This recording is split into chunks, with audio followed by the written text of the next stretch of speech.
बिस्मिल्लाहिर्रहमानिर्रहीम। अस्सलाम वालेकुम नाज़रीन, आप देख रहे हैं प्रोग्राम कड़वी बात और मैं हूं जुल्फ़कार बीर। नाज़रीन, बिजली के बिलों को लेकर रोज़ाना हम रोना रोते रहते हैं।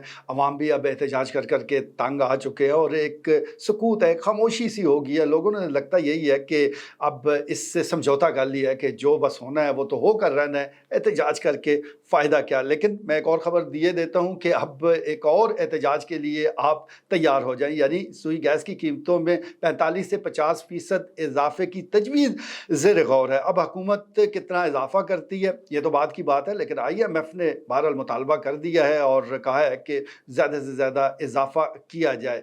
दूसरी तरफ अगर हम सुई गैस के मामलात को देखें तो सर्विसेज के हवाले से लोगों की शिकायत मौजूद है। एक तो रात के सुई गैस बंद कर दी जाती थी, लेकिन अब चले अच्छी बात यह है कि अब उसमें जो 10 बजे का रात का टाइम था, अब उसमें 1 घंटा इजाफा कर दिया गया, यानी रात को 11 बजे बंद हो जाती है। लेकिन उसके अलावा चकवाल शहर में, क्योंकि बहुत अरसा हो गया, इब्तदाई दिनों में ही चकवाल शहर में सुई गैस आ गई थी, ये लोगों को सहूलत फराम कर दी गई थी, तो इस वजह से वो जो बोसीदा पाइप लाइनें हैं अब वो आवाम के लिए अजाब बनी हुई हैं। आवाम के लिए इसलिए अजाब है कि अब उसमें जो लीकेज है वो कंट्रोल नहीं हो पा रही, और उसको कंट्रोल करने का आसान सा नुस्खा यही है कि गैस प्रेशर को कम कर दिया जाता है, और जो लीकेज होती है वो ज़ाहिर है सार्फिन ने ही देनी है। तो इस तरफ तवज्जो देने की ज़रूरत है। ये गैस पाइप लाइनें जो पड़ी हैं और जिसमें इतनी लीकेज जारी है, तो एक तो इसको रोका जाए। दूसरा, गुज़श्ता दिनों हमने देखा कि मुख्तलिफ जो सार्फिन हैं उनके घर के बाहर लगे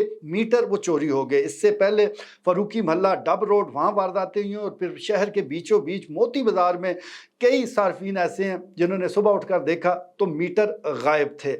अब ये कौन ले गया, किस तरह उसको उतारा गया और कहाँ ये ले जाए गए, इसका जवाब तो पुलिस दे सकती है या महकमा दे सकता है, क्योंकि उनके पास वसाइल भी मौजूद हैं, उनके पास शायद मालूमात भी हमसे ज़्यादा हैं। लेकिन आम सारफ ने क्या करना था, उसने महकमे से रब्ता किया, दरखास्तें दी, उनको कहा गया कि बस आप तसल्ली रखें, चंद दिनों के बाद आपको नया मीटर लगा दिया जाएगा। लेकिन अब 1 महीने से ज़्यादा हो गया है और वो लोग दफ्तरों के चक्कर लगा लगा के तंग आ चुके हैं। उनको मीटर नहीं लग दिए जा रहे, लेकिन मीटर आए ना आए, माहाना जो सुई गैस का बिल है वो तवातर के साथ आ रहा है। बाहर मीटर लगा हुआ नहीं है लेकिन बिल आ रहा है। ये कितना बड़ा जुल्म है, कितनी बड़ी ये ज्यादती है। आप लोगों के वो जज्बात के साथ खेल रहे हैं, लोगों को इश्तियाल दिला रहे हैं कि एक तरफ तो लोगों को ये सहूलत ही मुयस्सर नहीं है और उसमें उनका कोई कसूर भी नहीं है। 1 मीटर चोरी हो गया, अगर उन्होंने महकमे से रुजू किया है तो होना तो ये चाहिए था कि चलें 2 दिन, 4 दिन, 6 दिन के बाद वो मीटर